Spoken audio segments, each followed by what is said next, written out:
Doctor Anil Goyal जी। राधे राधे।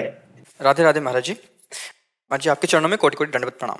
महाराज जी सांसारिक सुखों का परिणाम तुरंत आ जाता है, जैसे समोसा जलेबी खाने का, काम क्रीड़ा का, नहीं परंतु नहीं नाम संसार नाम नहीं। जप का सुख आनंद बहुत देर तक नहीं आता महाराज जी। यद तग्गे अमृतोपमम परिणामे विस्मयु तत्सुखम राजसम स्मृतम। जिसकी शुरुआत अमृत जैसी लगे उसका परिणाम विष होगा, और वो राजसिक तमोगुणी ये सब संसार की वस्तुएं हैं। अच्छा, अगर सुख मिला जैसे समोसा का, फिर कभी समोसा की मांग ना हो तो माने कि सुख मिला, ऐसा होता है बार बार होती इसका है। मतलब सुख नहीं मिला, केवल सुखाभास था। सुखाभास मतलब सुखाभास जहां सुख है नहीं, केवल सुख की बात लगती है। जैसे कुत्ता हड्डी लेकर के एकांत में भागता है कि दूसरा कुत्ता छीन न ले, मेरा सुख है, और चबाता है तो उसके गलफरों से खून निकलता है, तो देख देख कर आनंदित होता है, फिर चबा रहा है, तो उसका भ्रम ही है ना। ऐसे ही मेरी रसेंद्री अगर बिगड़ जाए और कोई पदार्थ हमें सुख दे दे, तो आप हमें बताओ, हमारी जबान बुखार के बाद जब बिगड़ जाती है तो खीर भी कड़वी लगती है। कौन सा पदार्थ अच्छा लगता है? बोले कुछ अच्छा नहीं लगता यार, हटाओ। बोले बिस्कुट ये वो बोले कुछ नहीं यार, बुखार के कारण जीभ खराब हो गई। मतलब उसमें अगर सुख होता तो मिलता मुझे। मतलब मेरी रसेंद्री में सुख आकर्षण भ्रमात्मक है तो उसमें स्वाद है। अगर मेरी जबान में छाला पड़ जाए तो किसी भी स्वाद में आप विचार करो। हमारी घ्राणेन्द्रिय बिगड़ जाए तो कोई सुगंध हमें नहीं लगेगी। हमारा स्वास्थ्य बिगड़ जाए तो हर भोग, तो सुख का सत्य वस्तु त्रिकाल सत्य होती है। समोसा चटनी खाकर जो सुख मिला तो फिर केवट की तरह कह देना चाहिए भगवान अब कछुनाथ लचाही। ऐसा तो नहीं हुआ, ऐसा नहीं हुआ। इसका मतलब ये भूत के लड्डू है, जैसे स्वपन के लड्डू। स्वपन में सब खाया पिया लेकिन जगह तो कुछ नहीं। 4 घंटा बाद फिर वही मांग, मान लो पेट भर लिया, फिर 4 घंटे गणित लगाया, अब क्या पाया जाए। पूरा जीवन हो गया पाते पाते, आज तक तृप्ति नहीं हुई। क्या सुख है ये सुख है। एक बार केवट ने भगवान के चरण स्पर्श किए, पखारा, तो चिल्ला के कह पड़ा अब कछुनाथ न चाहे मोरे। ये सुख है, ये सुख है जिसमें ये हो जाए कि अब तृप्त हो गया, अब प्रभु मुझे नहीं चाहिए। कल का चरित्र था, महाराज ययाति देव सुंदरी देवयानी से विवाह किया, और वृषपर्वा की पुत्री शर्मिष्ठा से भी पत्नी का भाव रखा। 3 पुत्र हुए। जब देवयानी ने जाना कि दासी से 3 पुत्र हुए, तब उन्होंने कहा मुझ सुंदरी से तुम्हें तृप्ति नहीं हुई, हमने कहा था इस दासी को कभी सैया पे ना आने देना। अब शुक्राचार्य जी के पास चली गई, उनके पिता थे शुक्राचार्य जी, और शुक्राचार्य जी से साप दिला दिया ययाति को कि बूढ़े हो जाए और शक्तिहीन हो जाए। महाराज ययाति बूढ़े हो गए। तब देवयानी से कहा तुम्हें होश है, तुमने अपने लिए खतरा मोल ले लिया। जब हम तुम्हारे पति बूढ़े हो गए, किसी काम के नहीं रह गए, तो तुम्हारा जीवन क्या। तब उन्होंने फिर पिताजी से प्रार्थना की, बहुत ध्यान से सुनना। तो उनके पिताजी ने कहा जो पुत्र तुम्हें अपनी जवानी दे दे उससे ले लो। 5 पुत्र थे, जो पुरुजी महाराज थे उनके पुत्रों में। उन्होंने कहा पिता का पूरा अधिकार है हमारे जीवन पर, और मैं अपनी आयु देता हूँ। 1000 वर्ष अपने पुत्र की जवानी से भोग भोगा, तब उनको घृणा पैदा हुई इस बात से कि तृप्ति ही नहीं हो रही। तब उन्होंने कहा एक पुरुष को संसार के सब भोग दे दिए जाएं जो भगवान से विमुख है, तो भी उसे तृप्ति नहीं हो सकती। सुख तो भगवान सुख सिंधु के नाम में, रूप में, लीला में धाम है, जो हम प्राप्त करके ऐसा लगने लगता है कि अब कुछ नहीं चाहिए, हृदय से आने लगा कुछ नहीं। ये सब घृणास्पद दिखाई देते हैं। कौन सुख अच्छा बताओ अच्छा है? जबान में मिठाई खाओ और तुरंत उल्टी कर दो, फिर देखने लायक नहीं रहेगी। और अगर पेट में रुक गई तो ऐसी गंदी चीज निकलेगी पूछो मत। मल बढ़िया जूस पियो, थोड़ी देर में पेशाब बन करके गंदा निकल जाए। ये फैक्ट्री है मलमूत्र बनाने की। अच्छा, भोग में कौन से सुख? वही मलमूत्र के द्वार है। कौन सी ऐसी बात है जो सुख वाली है? हमें बताओ। ये केवल भ्रम है। सुख तो आपका स्वरूप है, सुख भगवान का स्वरूप है। ना आप अपने स्वरूप को जानते हैं, अपने को स्त्री पुरुष मानकर व्यवहार कर रहे हैं, और ना भगवान की याद है। इसीलिए संसार अच्छा लग रहा है। अगर भगवान की याद आने लगे तो फिर नहीं खान पान ते भावे है, नहीं कोमल वसन सुहावे है, सब विषय लगे ते खारा है, हरियासिक का मग न्यारा है। ये भ्रमात्मक सुख है। देखो, सुख तो आप फिल्म में भी लेते हैं, पैसा दे के 3 घंटे बैठ के फिल्म में सुख लेते हैं। क्या सुख है आप हमें बताओ? सूंघने का, खाने का, चखने का, बोले देखने का। क्या पर्दे में क्या है? स्त्री है, पुरुष है, सब झूठा। खेल भी झूठा। झूठे खेल को पैसा दे के 3 घंटे सुखपूर्वक एकाग्रता पूर्वक देखते हैं। हमारी इतनी ज्ञान शक्ति है। झूठे में झूठा, फिल्म क्या है? झूठे में झूठा, और उसको हम पैसा दे के 3 घंटे समय बर्बाद करके आनंद लेते और बड़े मौज से निकलते। 3 घंटे अमुक फिल्म देखी। अब ऐसे बुद्धिमान को क्या निर्णय कराया जाए कि सुख किसे कहते हैं? जो झूठे केवल चित्रों में 3 घंटे मन लगा सकता है, वो कहीं भी फंस सकता है। जो विवेकवान है वो ऐसे झूठे सुखों को स्वीकार। सुख तो भगवान में, एक बार मन लगा के देखो भगवान में, एक बार भगवान का नाम जप करके देखो, तो सुख में आप रोने लगोगे, आनंद में रोने लगोगे। ठीक है ना? महाराज जी, मेरा ये था कि जैसे हम जब करते हैं तो उसमें जब तक वासना रहेगी, जब तक पाप रहेगा, तब तक नाम का सुख नहीं मिलता। ये जो पार्थिव चीजें हैं, ये तो इंद्रियजन्य है। हमारा इंद्री से कोई लेना देना नहीं। हम भगवान के अंश हैं, हमें सुख की अनुभूति भगवान से होगी। और जिस दिन पाप नष्ट हो गए सब, उस दिन अगर राम या कृष्ण हरि राधा कहते हुए रो न दे तो हमें बताना। राधा तो एकदम आनंद की ऐसी बाढ़ आएगी कि रो पड़ोगे और कहोगे कि जिंदगी में सुख कहीं ऐसा नहीं मिला, ऐसी शांति नहीं मिली जो भगवान में मिली। अगर ना मिली होती ना तो हम बचपन से लगे थे, हम कह देते। ऐसा नहीं है।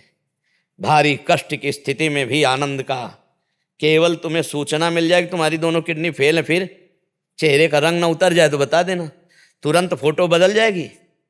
हर कष्ट सह रहे हैं और भगवान के बल से, भगवान के भजन के बल से आनंदित होकर 12 बजे रात के जग करके ये दिनचर्या हमारी चलती है। निरुत्साहित नहीं, हतोत्साहित नहीं और परेशान नहीं। और परेशान पक्का है, पूरा शरीर कष्ट से पीड़ित है, डायलिसिस होता है, भरपेट पानी नहीं पी सकते, भोजन की तो बात जाले दो।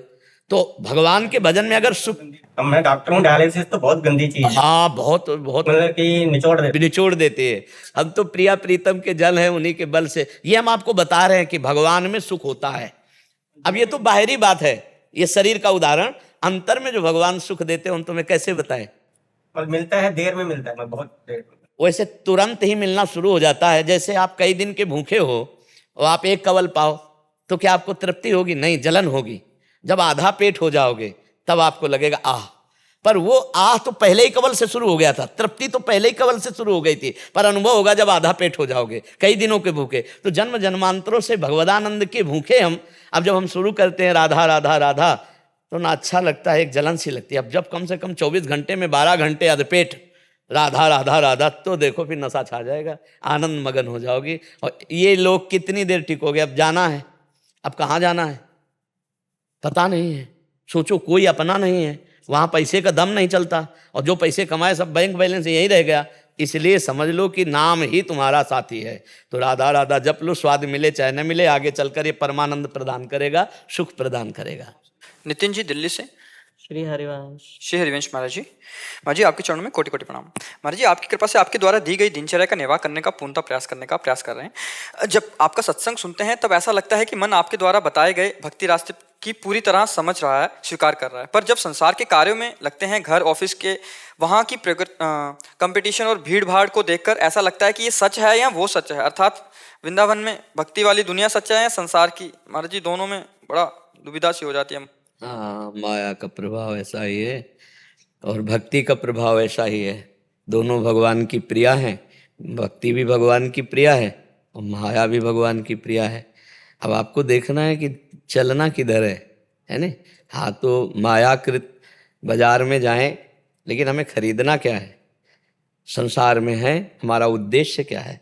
अगर ये सत्य होता तो सब लोग भोग रहे हैं, सब सुखी हो जाते ना। फिर ये मार काट, हिंसा, ये नाना प्रकार के द्वेष क्यों होता है? भाई अपने अपने पास सुख है, भोगा, शांत हो गए। भाई हम तृप्त हैं, हमारे पास सब सुख है, लेकिन कोई तृप्त नहीं है। जिसके पास जितना है उससे ज़्यादा वो असंतुष्ट है, वो दूसरे को भोगना चाहता है। दूसरा जो जिसके पास है वो तीसरे को भोगना चाहता है। मतलब एक मायाकृत है, इसमें सत्य वस्तु नहीं है। नहीं, महाराज भर्तरी का चरित्र एक बार सुनाया था।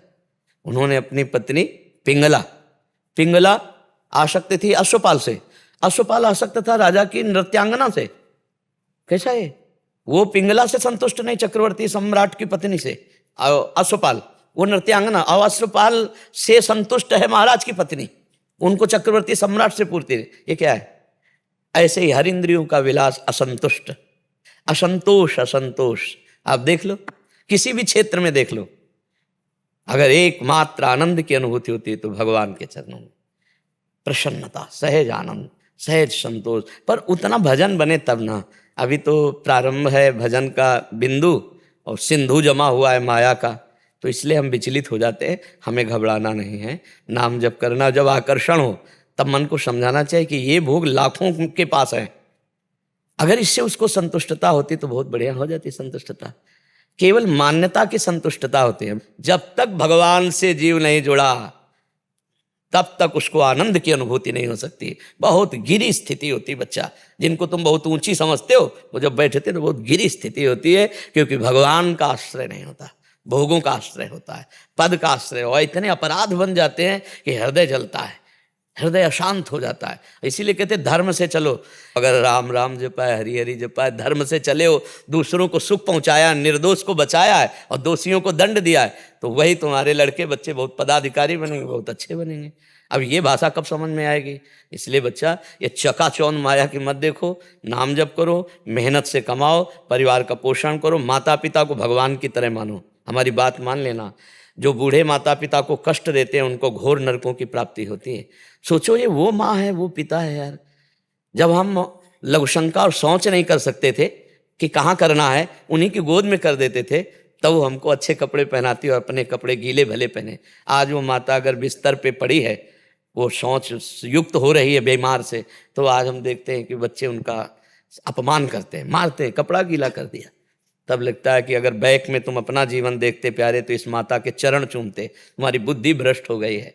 तो उस गृहस्थी में अपने माता पिता, हमारी बात मान लेना, सदैव सुखी रहोगे।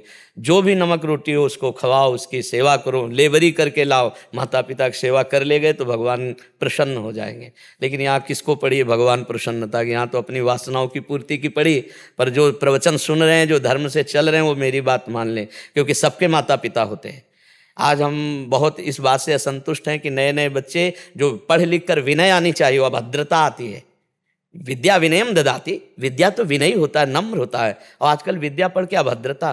तो इसलिए कोई भी भाई अपने माता पिता को कष्ट ना दें, नहीं तो तुम्हारे लिए आगे वही खेती बहुत बढ़िया फली तैयार मिलेगी, फिर भोग नहीं पाओगे। तो धर्म से चलो, बाहरी दिखावे में कुछ नहीं रखा बच्चा, कुछ नहीं। महाराज जी बचना चाहते हैं, नाम जप, नाम बचा देगा, नाम राधा राधा राधा राधा पक्का बचा देगा।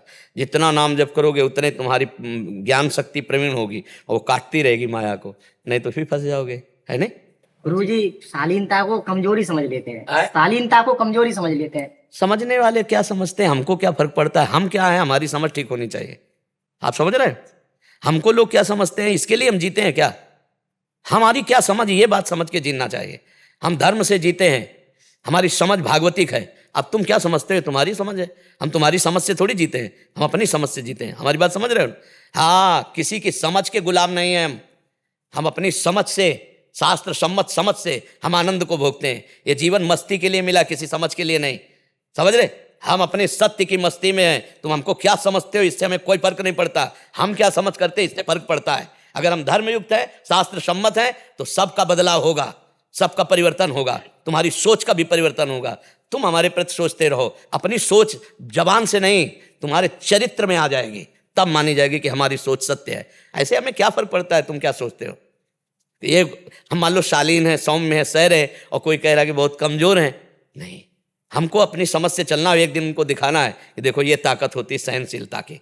जरा से असहनशील हुए, जेल पहुंच गए, और एक थप्पड़ खा के सहन चुपचाप हो गए, घर में आए, वो सब ठीक हो गया।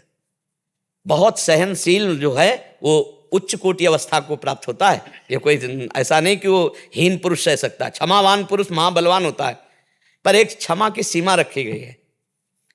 अब जैसे आप हमको अपवित्र वचन बोलें, अवहेलना करें तो हम सह लेंगे, लेकिन आप हमारे गुरु, हमारे धर्म के प्रति बोले, अब क्षमाशीलता नहीं रहेगी। आप हमारे राष्ट्र के प्रति बोले, फिर हम क्षमाशील नहीं रहेंगे। उसकी एक सीमा है। हाँ, जैसे पुरुष शरीर हो तो तुम्हारे लिए हम छूट देते हैं कि 2 गाली भी दे दे, छेड़े भी तो मत बोलो। लेकिन ये तुम्हारी जगह स्त्री शरीर हो तो कहते हैं कि पहली नजर में कानून सभा, तुरंत उसका विरोध करो, नहीं अगले वो कईयों को छेड़ेगा, कईयों को परेशान करेगा। क्षमा की एक सीमा है, नहीं? हाँ। पूनम शर्मा जी, सुनील शर्मा जी, मेरठ से। गुरुदेव आपके चरणों में कोटि कोटि प्रणाम। महाराज जी आपकी कृपा से जीवन में अभी कोई प्रश्न शेष नहीं रह गया। हम दोनों पति पत्नी विरक्त भाव से ही प्रयत्न कर रहे हैं चलने का। गुरुदेव अगर आप हमें इस योग्य समझते हैं तो आपकी दी हुई गृहस्थी का पालन करते हुए हम विरक्त रूप से कैसे रहें और सावधानियां रखें, बताने की कृपा। यदि संतानोत्पत्ति की लालसा पूर्ण हो चुकी हो तो ब्रह्मचर्य धारण कीजिए। और शरीर पोषण के लिए पवित्र अन्न भगवान को भोग लगा करके जो पाया जा सकता है, और धर्म का ही धन अपने घर में आना चाहिए, और नाम जप का, नाम कीर्तन का, भगवान की कथा कथन श्रवण का ये घर में माहौल होना चाहिए। बस विरक्त ही हो, भगवत प्राप्ति निश्चित है। हमारी बात समझ लो, अगर ये शब्द हमारे अक्षरशः पालन करोगे तो भगवत प्राप्ति निश्चित है। वो घर घर नहीं, मंदिर है, तीर्थ है, जहाँ भगवान का नाम कीर्तन होता है, भगवान की कथा होती, भगवान की आरती पूजा भोग लगता है। और जिस घर में भगवान को भोग लगा हुआ प्रसाद पाया जाता है और धर्मपूर्वक धन कमाया जाता है, वो घर के जितने सदस्य हैं सब भगवत प्राप्त हो जाएंगे। बस मर्यादा से रहें, पापाचरण ना करें। तो पहले ऐसे ही होते थे, कुल के कुल भगवान को प्राप्त हो जाते थे, परम धाम जाते थे। अब व्यभिचार प्रवृत्ति, धन में विशेष आसक्ति, चाहे वो पापाचरण से ही क्यों ना आवे, स्वाद दृष्टि से भोजन पाना, भगवान में ऐसे बैठे हैं और जल्दी गरम गरम पकोड़ा चटनी खाना पीना, वो भगवान के प्रति भक्ति भाव नहीं रह गया, तो वही बुद्धि भ्रष्ट होती जा रही, फिर वही कलह अशांति। देखो जिस घर में देखो ना, तो गृहस्थी भी भगवान का पूजा गृह है। घर के परिवार के सदस्य सब भगवान के हैं। नाथ सकल संपदा तुम्हारी, मैं सेवक समेत सुतनारी। बहुत धर्ममय जीवन व्यतीत करे तो घर में रहते हुए भी वो संत है, वो निश्चित भगवान को प्राप्त होगा। अगर वास्तविक गृहस्थी से भगवान की प्राप्ति करनी है, इससे बड़ा कोई धर्म नहीं है। गृहस्थ धर्म से संत महात्माओं का भरण पोषण गृहस्थ से होता है। बड़े बड़े परमहंस भिक्षा मांगते हैं गृहस्थ के यहाँ, पैदा होते हैं गृहस्थ के यहाँ। और गृहस्थ यदि स्वयं नाम जप करता है और नाम जापक संतों की, भक्तों की सेवा करता है और अपने परिवार में अधर्म का आचरण और अधर्म का धन नहीं आने देता, वो महात्मा ही है। वो घर उसका तीर्थ ही है। जिस घर में नाम कीर्तन हो रहा, भगवत चर्चा हो रही, वो तीर्थ ही है। तो आप अपने धर्म से चलो। वैराग्य वेश बदलने की जरूरत नहीं, उद्देश्य बदलने की जरूरत है। अगर हमारा उद्देश्य बदल गया तो सब ठीक हो जाएगा। धर्म शास्त्रों का जो कथन है वो जगत मंगल के लिए है। भूरिदा जना, वो बड़े दानी कहे गए हैं जो भगवान की चर्चा करते हैं। लेकिन भगवान की चर्चा सिर्फ भगवान के लिए, धर्म की चर्चा धर्म के लिए, धर्माचरण दिखावे के लिए पाखंड नहीं है, दम्भ नहीं है। भरोसा जिस कोटि का लिया है उसी कोटि का व्यवहार भगवान करते हैं। वो अनंत ब्रह्मांडों का पालन पोषण कर रहे हैं, भक्त का अपने नहीं करेंगे, शरणागत का नहीं करेंगे। तो गृहस्थ धर्म बहुत उत्तम धर्म है। विरक्त धर्म यद्यपि आश्रम गुरु धर्म है, लेकिन वो अपनी मर्यादा से चले तब, नहीं तो ढोंग और पाखंड से आश्रम गुरु पद नहीं होता, फिर वो नरक की प्राप्ति होती है। गृहस्थी में है कि अतिथि सेवा, संत सेवा, पशु पक्षी की सेवा और अपने परिवार का पोषण और नाम जप, और गुप्त। न कोई तुम्हें प्रणाम करेगा, न तुम किसी का दान लोगे, तो तुम बहुत जल्दी उन्नति को प्राप्त हो जाओगे। इसलिए धैर्यपूर्वक अपने गृहस्थी का पालन करते हुए खूब भजन करो, गुप्त रूप से इसी से भगवत प्राप्ति हो जाएगी। देवशेखर विष्णुदास जी अयोध्या जी से। जय श्री राम। जय श्री राधे महाराज जी, हरे कृष्णा। हरे कृष्ण। महाराज जी, आपके दर्शन करना भगवत प्राप्ति का मार्ग प्रशस्त करना है। मेरा एक प्रश्न है महाराज जी। हाल ही में गुरुदेव का तिरोभाव हो गया। प्रश्न है कि गुरु की अनुपस्थिति में गुरु के प्रति समर्पण भाव कैसा बना रहे। हाँ, ये बात तो है कि गुरु की अनुपस्थिति की संभावना मात्र से हृदय कांप उठता है। चाहे कोई कितना भी हो ना, गुरु माँ है, जैसे माँ नहीं होती, हर दुख सुख हर बात हमारे वो चपत भी जमाते हैं और प्यार भी करते हैं। लेकिन वो मरण धर्मा नहीं है, वो अविनाशी सत्ता है। वो अंतर ध्यान कर लेते हैं अपने को। कभी शिष्य के सामने अवसर आया तो प्रकट किया, अब वो अंतर ध्यान कर लिए, वो हैं। जो हैं वो त्रिकाल हैं।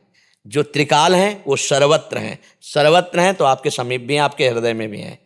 जब हम गुरु की ये महिमा जानेंगे तो हम कभी ऐसा अनुभव नहीं करेंगे कि हम गुरु विहीन हैं। जब अखंड मंडलाकारम व्याप्तमेन चराचरम, तो यहाँ भी तो विराजमान है गुरुदेव। बस गुरुदेव के वचन और आज्ञा, इसको कभी न टालें तो गुरु के सानिध्य में रहेंगे। कभी जिंदगी में अब दूसरे को गुरु पद पे ना बैठा लें। शिक्षा किसी की भी सुन ले जो अपने गुरु की परंपरा और पद्धति से मिलती हो, अन्यथा भगवत चर्चा सुना, जय हो।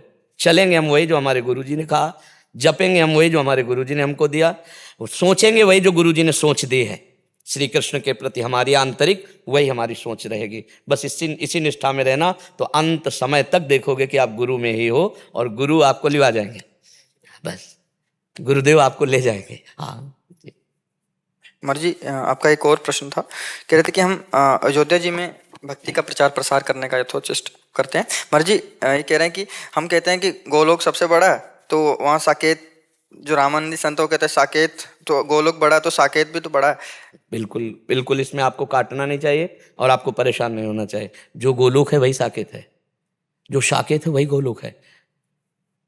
ये 10-20 धामों के नाम कहे जाते हैं। जो जिस भावना से भगवान को बसता है, परम धाम वही रूप प्रकाशित कर देता है। जब हम साकेत भावना करेंगे तो हमारा जो गोलोक वृंदावन धाम है वही साकेत धाम होकर सिया राम के रूप में उनको अनुभव में आएगा। जैसे हम कह रहे हैं राधा कृष्णमयी सृष्टि है, चिद चिद लक्षणम सर्वम राधा कृष्णमयम जगत, क्योंकि हमारे उपास्य देव हैं। और गोस्वामी तुलसीदास जी कह रहे हैं सिय राम मैं सब जग जानी करो प्रणाम जोरी जुग पा। आप इसे काट सकते हैं क्या?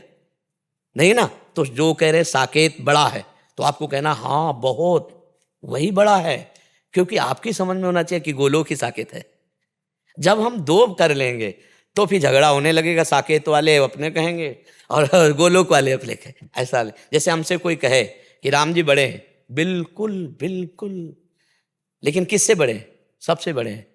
सबसे बड़े हैं ना, तो वही तो है हमारे, जो सबसे बड़े वही तो हमारे है। उन्हें तुम राम जी कह रहे हो, हम श्याम जी कह रहे हैं, और तुम साकेत कह रहे हो, हम गोलोक कह रहे हैं। बात वही है, दो नहीं है। बस अंदर से समझ लीजिए। जैसे आपके सामने कोई आके कह रहा है कि गोलोक धाम तो, लेकिन साकेत धाम, तो आपका नाम, क्योंकि आपको समझना है, जान नहीं पा रहा, ये समझ नहीं पा रहा है, वही हाँ धन्य है आप साकेत में लोगो, सबसे बड़ा धाम है, सबसे बड़े राम जी हैं। प्रचार का मतलब क्या है? उसकी जगह उसको पुष्ट करना, अपनी जगह उसको पुष्ट करना नहीं। भक्ति प्रचारक को एक प्रवीणता चाहिए। जैसी जैसी जाय सुहाई आय सकल चरणन भजे। अब उपदेश भक्ति को कहो, जैसी विधि जाके चित रहो लयो सुमनवांछित सफल। ये प्रवीणता चाहे कि जैसे आपके पास राम भक्त आ गया तो उससे इतना आपको घुल मिल जाना है कि उसको लगे कि मेरे राम जी की कृपा हुई कि ऐसे वैष्णव का संग प्राप्त हुआ। धन्य है राम जी, मर्यादा पुरुषोत्तम भगवान राम, और धन्य है आप जो उनके दासत्व में वो प्रसन्न हो गया। और हम धन्य अपने ही प्रभु की कह रहे हैं, क्योंकि वही है। आपको अनुभव है कि वही है, दूसरे तो नहीं ना, एक के सिवा दूसरा नहीं, ये शास्त्र कहता है। बस हमको कभी झगड़े में नहीं पड़ना, गोलोक साकेत राम जी श्याम जी नहीं। अब देखो, हम जैसे राम जी के उपासक हों और आपसे मिले और आप जरा भी छोटाई की बात करोगे तो आपके प्रति और आपकी वाणी के प्रति हमारी अश्रद्धा हो जाएगी। और जब आप ये कहोगे कि धन्य है आप जो श्री राम जी के ऊपर, छाती फूल गई ना, उपासक पुष्ट हुआ ना, और आप करने क्या चले थे? प्रचार ना हुआ ना, प्रचार उन्हीं हरि का प्रचार हो गया। एक बार महाप्रभु चैतन्य देव अपने परिकर में मुरारी गुप्त, तो उनसे कहा कि हम सब कृष्णानुरागी हैं, तो आप सियाराम के अनुरागी हो, सुनो छोड़ दो और आ जाओ कृष्णानुरागी। अब महाप्रभु की आज्ञा पर इष्ट प्रेम विकल हो गए, प्राणों पे आ गई, और महाप्रभु के चरण पकड़ लिए, बोले प्रभु आपकी आज्ञा उल्लंघन का मतलब है मृत्यु, मैं जीना नहीं चाहूंगा आपकी आज्ञा उल्लंघन। पर प्रभु मैं सियाराम जी को नहीं, गले लगा लिया और क्या कहा? यही देखना चाहते थे कि तुम्हारी सियाराम के प्रति कितनी आसक्ति है। बस महापुरुषों ने जो जहां है वही स्थापित कर दिया। अपनी बात हम उसके सामने कहते हैं। जैसे हमसे कोई पूछे कि आप बताओ हम क्या जपें, तो हम कहेंगे राधा राधा राधा। नहीं, हम यही कहते राम कृष्ण हरि जो नाम प्रिय लगे भगवान का जपो। जब कोई कहता है अब अपनी छाती की बात बताओ, तब हम बताएंगे कि राधा, हम तो वृंदावनवासी राधा उपासी, राधा राधा राधा राधा राधा। अब हमसे कोई पूछेगा तो हम अपनी बात तब बताएंगे, नहीं तो हम शास्त्र की बात बताएंगे, धर्म की बात बताएंगे। जो जहां भाव लेके आए उसको वहीं पुष्ट कर देना। ब्रह्म ज्ञान के जन आते हैं, हम वहीं पुष्ट करते हैं। ब्रह्म ज्ञान की ब्रह्म ज्ञान में ही पुष्ट, क्योंकि आप लेने आए हो ना, और हमारी श्री जी दाता है। जो चाहोगे, जिधर का चाहोगे उधर मार्ग हम आपको पुष्ट करेंगे, चलो भगवान की तरफ। ऐसी प्रवीणता से चला जाता है। अगर प्रवीणता ना रखोगे तो फिर भक्तों में राग द्वेष होने, आपको देखते ही लोग कटने लगेंगे, फिर हमारा प्रचार ठीक नहीं हुआ। हमारा प्रचार तो तब ठीक रहा जब हर संप्रदाय के लोग, अरे आप कितने उदार हैं यार, उनकी बात करने मात्र से अपनी भक्ति बढ़ती है। ये हमारा प्रचार का स्वरूप होना चाहिए, ठीक है ना। तो गोलोक और साकेत में कोई अंतर नहीं जी। महाराज जी, मेरा प्रश्न है कि जैसे हम लोग कहते हैं कि कृष्ण मर्यादा पुरुषोत्तम है और 64 गुण से परिपूर्ण है, तो जब रामानंदी संप्रदाय के आचार्यों से मिलते हैं तो भी 64 गुण बताते हैं भगवान के, तो ये भेद है या नहीं? 64 गुण तो बहुत छोटी बात है। अनंत गुण नहीं सुना क्या आपने? भगवान अनंत गुण संपन्न है, संपन्न है ना। तो तुम 64 कहो, 14 कहो, 16 कहो, 65 कहो, हम सब मानने के लिए तैयार है, क्योंकि वो इतने है ही नहीं है। अगर 64 सीमा होती तो असीम क्यों कहा गया उनको? कहा गया ना। जी अपरिमेय। तो फिर हमको समझना है, सामने वाले को नहीं समझाना।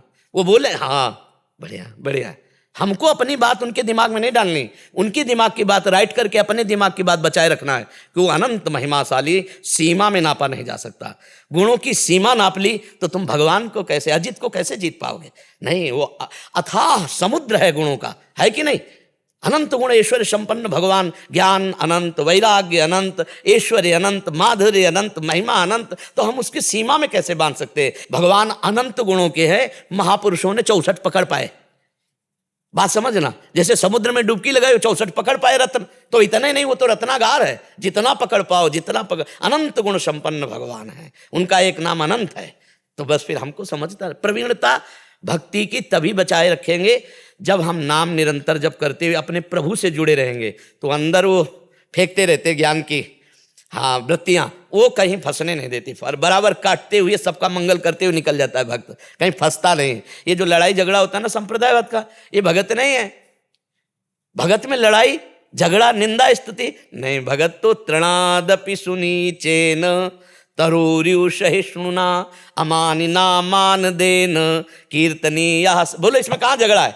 जब हम तृण से नीच हैं तो हमको कोई पाखंडी नीच कहे तो हम तो माने हुए अपने को, तो झगड़ा करने की तो कोई जरूरत नहीं। तृणते नीच अपने को माने हुए, अमानिना मान देन, झगड़ा खत्म। झगड़ा है नहीं, असंतुष्टता है ही नहीं कहीं। जहाँ ये सब कुछ विद्वता की बातें होती हैं और हृदय में भक्ति संबंधी जुड़ाव कम होता है, वहाँ झगड़ा हो जाता है। नहीं तो जो आप बोल रहे हो वो परिपूर्ण है, क्योंकि अनंत समुद्र की जितनी तरंगें तुम पकड़ पाए उतनी बोल रहे हो, वो इतना नहीं है, वो अथाह अगाध समुद्र है नहीं जी।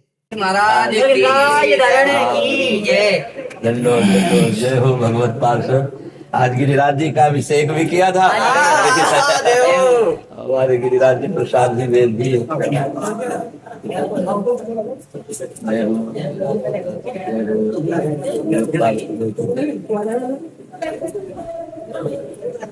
माला प्रसादी की अमनिया है ना, अमनिया से उसमें धारण कर रहा था।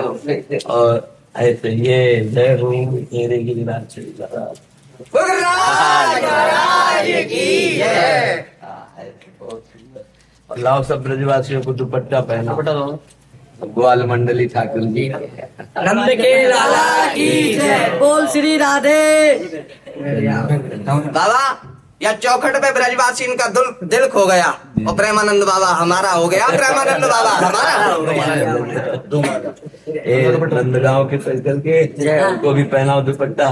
ये सब ठाकुर जी के हमारे जन है, हमारे घर के रिश्तेदार। प्रिया प्रीतम के आप सब हैं, प्रिया प्रीतम के दास रिश्तेदार तो है, जीजाऊ लगे। गिरिराज जी को और नंदलाला को एक संग मिलन भयो, एक ही है, अलग रूप अनेक और श्री कृष्ण रूप ही गिरिराज जी है। जिस समय नंद बाबा भोग लगाए ना, तो लाला भोग लगाने में भी था और भोग पाने में भी लाला था। एक रूप से बजाता है, दूसरा रंग बजाया और सहस्त्र बजा फैलाए के और मांग मांग के खाया। बाबा तो ऐसी प्रीत लग गई है कि जब तक सुबह के दर्शन ना होवे ना, दिन बढ़िया ना जावे। आप ब्रजवासियों का अपनापन यही है। हमारे प्रिया प्रीतम प्रसन्न है, कैसे पता चलता है? आप ब्रजवासियों से पता चल। जब नंदगांव बरसाना गिरिराज के ब्रजवासी कहते हैं बाबा जी मेरो, तो मुझे लगता है प्रिया प्रीतम बोल रहे हैं इनके मुख से मेरा।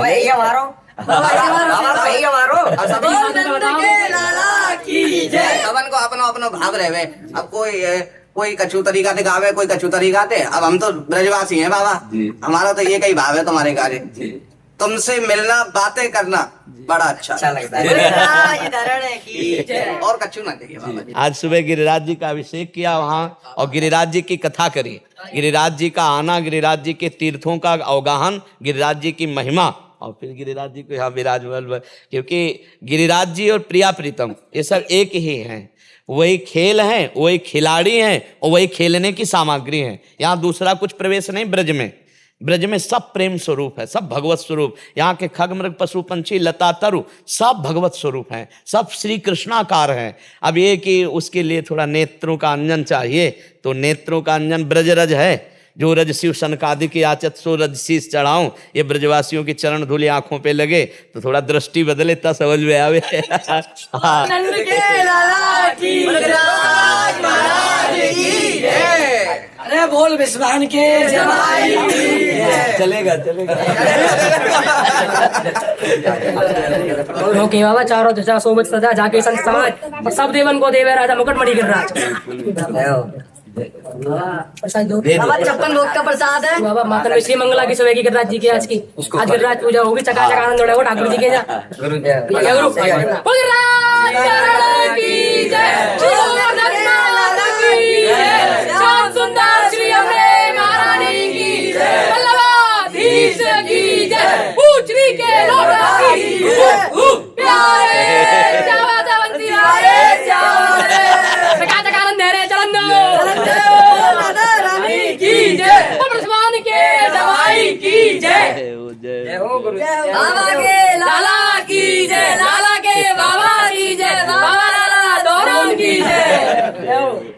आगे का कोई भी पीढ़ी नहीं बचता। 10-15 साल के बाद यहाँ पे कुछ फसल भी नहीं आता। हर बार हर युग में कलयुग आया है। हर बार कलयुग में आप कई बार शास्त्रों में पढ़ो, जो महापुरुष कहते हैं ऐसा ही लगता है, लेकिन विनाश नहीं होगा। ऐसा नहीं होगा कि लोग भूखों मरेंगे, ऐसा नहीं होगा। ऐसा नहीं होगा कि कहीं धर्मात्मा पुरुष नहीं रह जाएंगे, ऐसा नहीं होगा।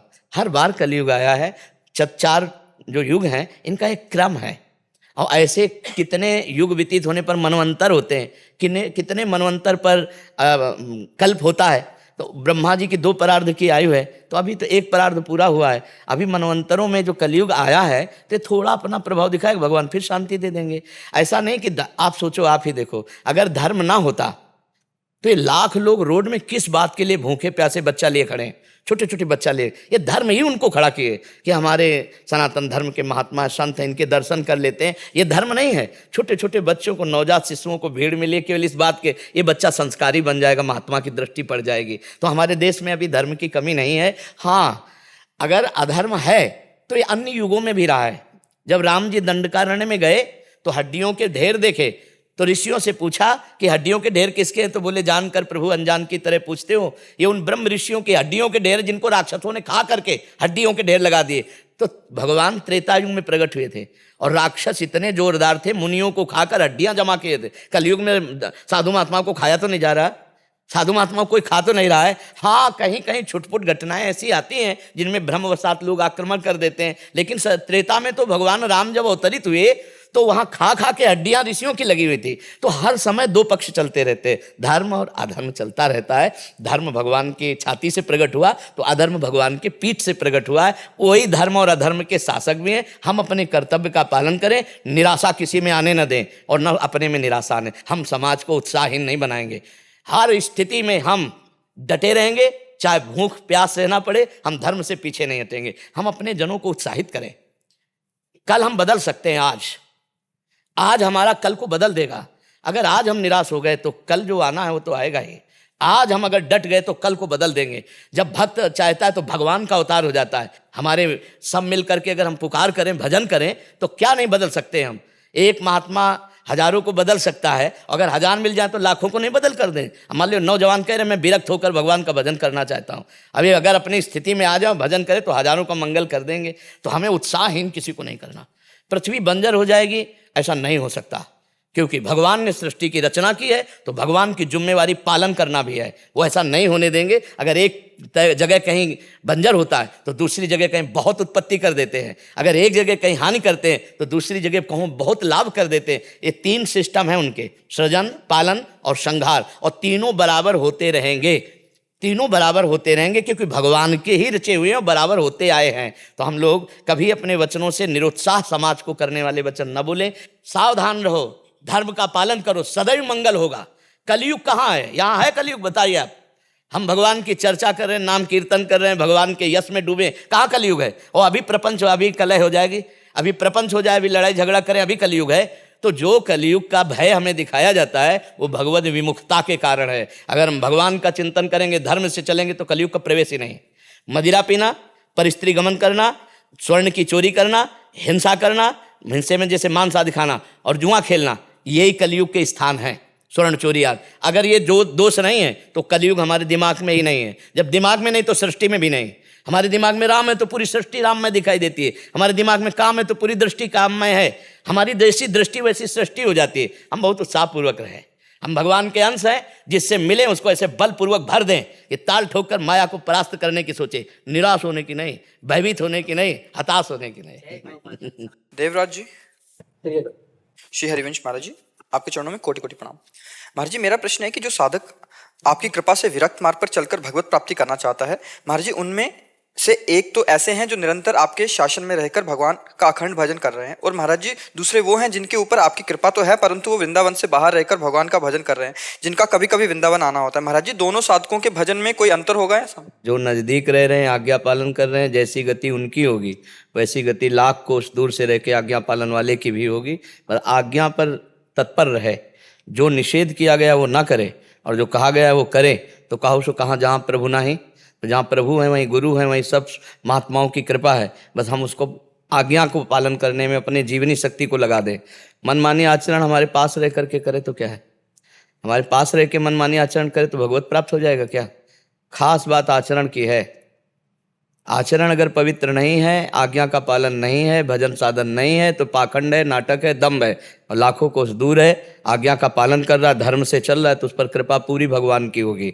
भगवान की कृपा पक्षपात नहीं देखती, सब पर मोर बराबर दाया। उसे पान कर ले तो कर ले, नहीं बह गई तो वही पान करता है। आज्ञा शब्द सुसाहिब सेवा, जो आज्ञा का पालन करता है वही भगवत कृपा पात्र बन जाता है, वही आनंद को प्राप्त होता है। यहाँ नज़दीकी दूरी तो सांसारिक बात है बच्चा, सब हमारे समीप थोड़ी रहते हैं। जो समीप भी रहते हैं तो सब समय थोड़ी रहते हैं।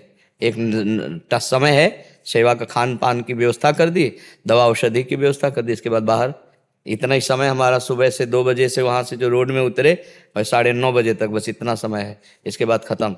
फिर ये लोग भी हमसे बात नहीं करेंगे, फिर कल बात करेंगे हमसे। हमारी एक दिनचर्या, हमारा एक समय। तो नहीं हुए ना साथ तो तब माना जाएगा जब हर समय हमारे साथ रहो। तो हमारे हर समय साथ कैसे रह सकते हो? हमारी आज्ञा का पालन करने पर। तो आप देखोगे आपके खोपड़ी में ही वो बैठे रहेंगे जिनका साथ आप करना चाहते हैं। हर समय आपके बाबा ने बोला है, बाबा ने कहा नहीं करना है ना बाबा, साथ वो दिमाग में चल रहा है, वो जीत जाएगा माया पे। महाराज हम विरक्त मार्ग पे चल के भगवत प्राप्ति करने की बहुत अंदर में प्रबल इच्छा हमारे। हाँ, इच्छा तो है लेकिन है बहुत कठिन बच्चा।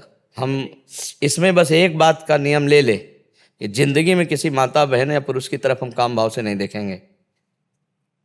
जैसे भी बनेगा वैसे हम धर्मयुक्त जीवन व्यतीत करेंगे, बस तो वो परमार्थ पे चल जाएगा। आज परमार्थ को व्यापार बनाया जाता है, नहीं, परमार्थ को आज व्यापार बनाया जाता है। हर चीज का उद्देश्य रुपया हो गया है। रुपया, यश, कीर्ति, मान, प्रतिष्ठा, भोग, वासन, ये परमार्थ है। ये तो पापियों के घर में भी है। जितना बढ़िया तुम कपड़ा पहनते हो उससे ज्यादा पापियों के पास है। जीवन भर कष्ट सहते रहे, हर द्वंद्व सहते रहे, तब वो ऐसे कर दिए तो जगत मंगल होना शुरू हुआ। सर्वे भवन्तु सुखना सर्वे सन्तु निरामया। बड़े बड़े महात्मा हुए हैं जो भगवान के चरणों में अपने जीवन को लगा दिया, जगत मंगल किया।